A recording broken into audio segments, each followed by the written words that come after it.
Si. Si. No. No. No. We lost Barba Electrica. Catastrophe! February 8th, 1941. Sometimes in life you have to take a chance. Sometimes in war, too. And a big gamble can make a huge success or a calamitous failure. This week, Britain gambles.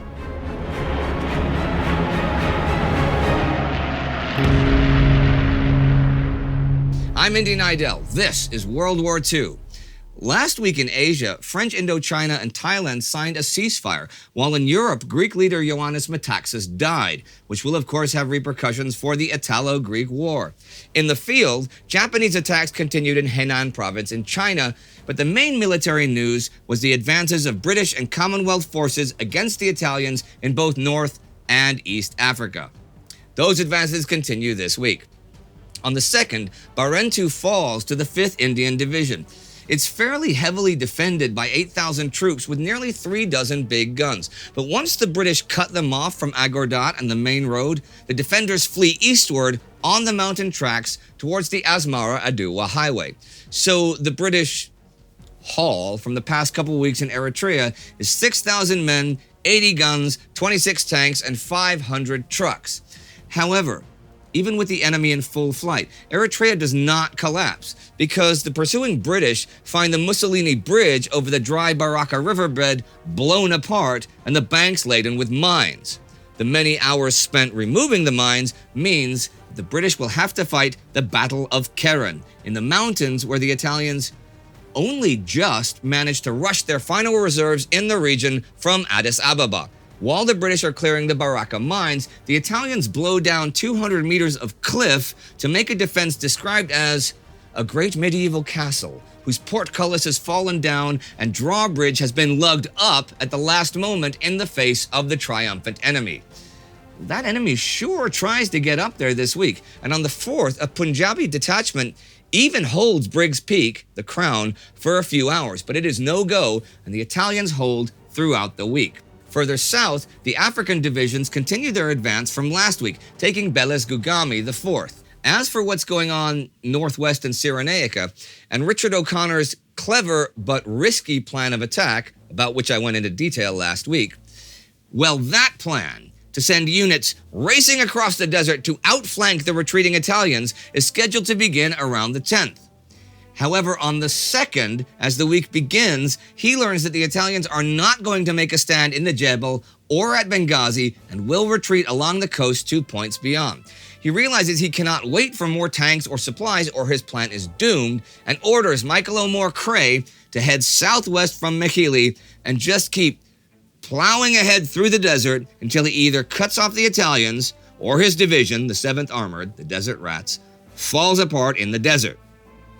The advance is to begin the 4th, and it'll be followed with a supply convoy for 2 days, but after that, they're on their own. Soon they go, and they make good time across the open desert, a region of which they hadn't even done any recon over to maintain secrecy, and by the 5th, most of the division is near Massus. At this point, another group enters the picture, the Combe Force. This is a motorized unit under Colonel J.F. Combe sent by Cray from Massus to cut the coast road southwest of Antalat, right? So already by the afternoon of the 5th, Combe Force is established on the coast road and engaging the retreating Italians. The 4th Armored Brigade soon reaches the coast road further north near Beta Foam and joins the fray. The Italians spend a couple days unsuccessfully trying to break these two roadblocks. Meanwhile, the 6th Australian Division has marched along the coast, and the Italians are being crushed between them and the 7th Armored that has moved up further north. Benghazi falls the 6th. South of Benghazi, the Italians are way superior in numbers, and had they managed a well-planned attack against the small and weary 7th Armored, it likely would have succeeded, but the only attacks they make are small and scattered and are driven back. On the 7th, the Italians begin to surrender at Beta Foam. By this time, the 7th Armored is down to just 24 serviceable tanks, but the advance units of the Australians are only 2 hours away. The Battle of Beta Foam marked the end of the Italian 10th Army, and 13 Corps counted 25,000 prisoners, 100 medium tanks, and 100 guns captured or destroyed. They also, finally, captured Electric Whiskers himself, General Annibale Bergonzoli.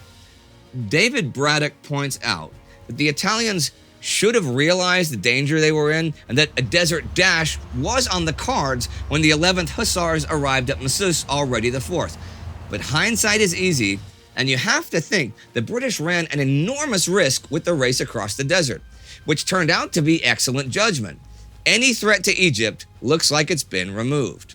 O'Connor signaled Archie Wavell in overall theater command this week uncoded to piss off Benito Mussolini. Fox killed in the open. 10 Italian divisions have been destroyed in 2 months. The British have advanced nearly 650 kilometers and taken 150,000 prisoners in 2 months for 500 dead and 1,400 wounded. However, much of the British vehicle force is now in a dire need of repairs. But the victory, though spectacular, was not really one of modern warfare. The army of the Nile was little more than the sort of colonial movable column with which the British Empire's native enemies had been defeated in the campaigns of the 19th century. Its success was not due to its superiority over the Italian troops, who had fought bravely in defense, but to the incompetence of their leadership, and, as in Greece, the attenuation of their means of making war, the result of Mussolini's appetite for campaigning over a wider front than Italy's resources could support. And you know, Adolf Hitler had offered German support months ago, but Mussolini had turned it down. Hitler complained to his staff. The crazy feature is that, on the one hand, the Italians are shrieking for help and cannot find drastic enough language to describe their poor guns and equipment.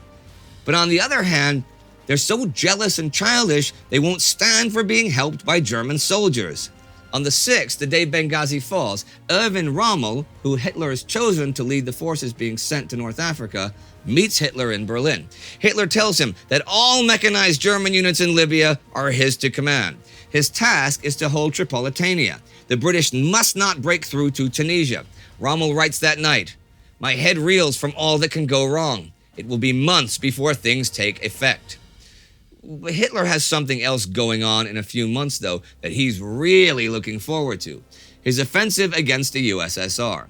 On the 2nd, the War Council discusses a report by Franz Halder that estimates the Soviets will have 211 divisions to fight against the 190 German and Axis ones. This, Halder said, gave the Soviet Union a substantial numerical superiority, but not the technical or strategic advantage needed. In discussing these factors with Hitler on February 3rd, both Halder and von Brauchitsch found themselves confronted by the Führer's skepticism about the Russian manpower. Soviet rule was so hated, Hitler argued, particularly by the younger Russians, that Russia itself would crumble under the weight of the first victorious German attack. Halder has concerns with regard to Soviet tank superiority in numerical terms, and feels that, though they may be comparatively obsolete, you can't rule out surprises. Hitler dismisses this, as he does concerns about Soviet manpower reserves. He's also issuing orders this week. On February 6th comes his Directive 23, which is for further operations directed against the British war economy, specifically by increasing the amount of merchant shipping sunk. By doing this, Germany can bring about the collapse of British resistance in the foreseeable future. He does point out, though, the least effect the bombings and sinkings have had on the British so far is on their morale and will to resist. He figures sinking merchant ships is more important now than sinking warships, and by greatly reducing their active tonnage, not just Britain will be affected, but also British operations in Europe and Africa. On the 3rd, German battlecruisers Scharnhorst and Gneisenau passed through the Straits of Denmark for a commerce-destroying expedition in the Atlantic under Admiral Lutyens. On the 8th, they approached the convoy HX-106, but do not attack, since its escort includes the battleship Ramillies. Hitler has ordered that no risk of damage to his ship should be taken if it can be avoided. In other naval action, on the 2nd, the carrier Formidable, heading to the Mediterranean to replace the Illustrious, sends its planes against harbor facilities in Mogadishu. The Illustrious sails for the US for repairs. The repeated German attacks against it have failed to destroy it, though it is wounded. There are other attacks that fail this week, and they are Japanese. They do advance and capture Wusheng on the 2nd, and they also cross the Hong River and attack Shangcheng. Then around the end of the week, all the Japanese that have been attacking in the region the past 2 weeks unite and attack Fangcheng. But they take heavy losses. Within a few days, the Chinese have retaken everything north of Xinyang. So the Battle of South Henan is not a Japanese success. And here are a few notes to end the week. On the 8th, the Germans and Bulgarians agree on detailed arrangements for German troops to enter Bulgaria en route to attack Greece. That same day, the first German troops and supplies bound for Africa leave Naples. Also that day, the Lend-Lease Bill passes the U.S. House of Representatives 260 to 165. Now, it is not law until it can clear the Senate and be signed by the President. But this is a major hurdle overcome. Also this week, on the 5th, Generalleutnant Joram Appel is sent from Germany down to Tripoli. Actually, no, he's not. But it is Joram's birthday on the 5th, and it's my show, so I figured I'd say happy birthday, Joram, and get a picture of him in a German uniform, right? There's one there now, right?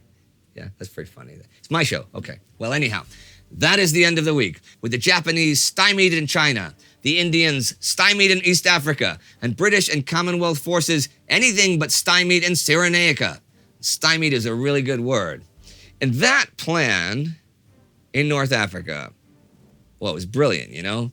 Race across the desert against both time and the elements. That's great stuff. And one step from failure. So many things could have easily gone wrong. They didn't. And so it's not a foolish venture. It's a brilliant one. And there's often a fine line there. We've seen that before several times. Most notably, the German armored thrust through the Ardennes. That could have so easily gone wrong, but it didn't, so it's brilliant. But both of these succeeded in large part because no one saw them coming. But that should be a lesson of modern war everyone should remember. Expect the unexpected. If you'd like to see how they colonized Libya in the first place, you can click right here for our Between Two Wars episode about that any second now. Our patron of the week is Natalie Rasovsky. Natalie is doing a great thing by funding us so we can continue making this show. And you should too. So join the TimeGhost army at patreon.com or timeghost.tv. It is your support that finances all of our programming. Do not forget to subscribe to never miss an exciting episode and ring that bell. Well, yours is a virtual bell, but you get the idea. See you next time.